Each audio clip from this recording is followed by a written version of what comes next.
What does Gavin McKenna actually mean for the Toronto Maple Leafs next season? Because honestly, this changes everything for the franchise. The Leafs suddenly have two completely different directions they can go in.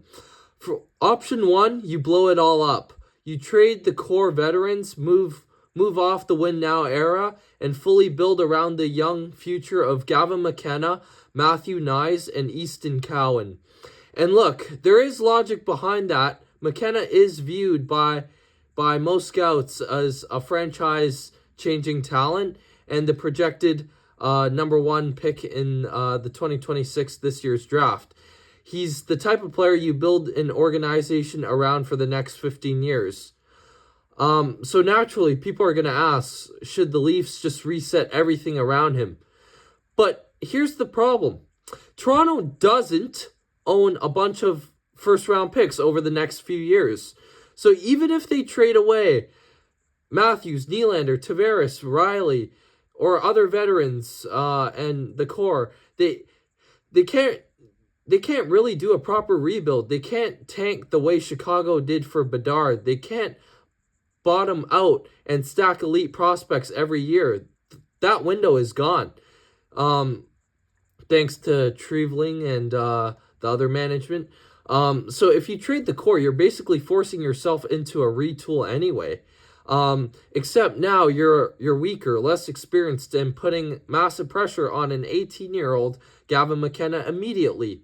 And honestly, I think that would be a mistake because in my opinion, the best path for the Leafs is to keep the core together and add McKenna into a retooled contender.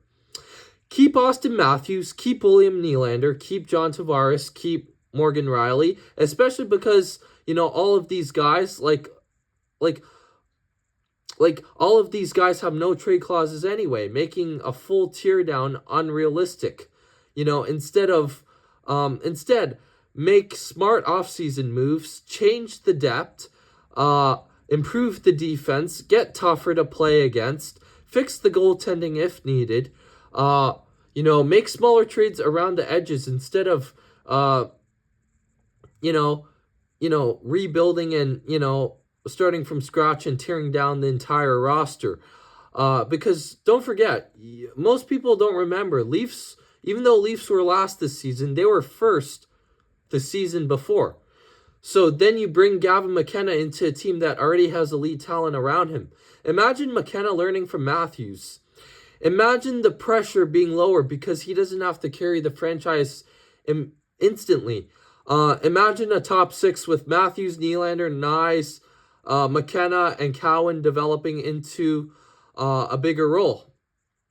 That's not a rebuild. That's a reload, and a retool. And honestly, that's probably the Leafs' best chance to compete right away, while also securing their future long term. Because if McKenna is as good as everyone believes he can be, some people say he's better than McDavid. Who knows? But then Toronto suddenly gets something they've never really had during this core era. A young superstar entering the league while the team is still competitive. Usually teams draft players like McKenna after years of losing. Toronto somehow gets the opportunity to add him while still having elite veterans and, their core of win-now players and superstars that are in their prime. And that's rare. And, and it could completely extend the Leafs window for another decade. Now, obviously, there are still questions.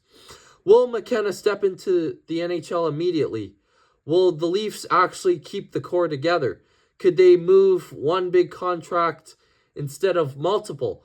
And what kind of coach or system will this team even have next season after all the recent changes and rumors surrounding the organization? But one thing is clear, Gavin McKenna changes the future of the Toronto Maple Leafs.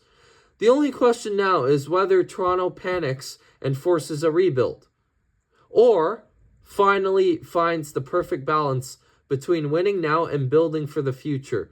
And personally, I think the answer is obvious. Retool, win now, keep the core, add McKenna, and go chase the cup again. that is all from me. Thank you guys so much for watching. Make sure you like, subscribe, and comment what you guys think down below. Subscribe, and I'll see you guys again next time. Stay tuned. Peace out.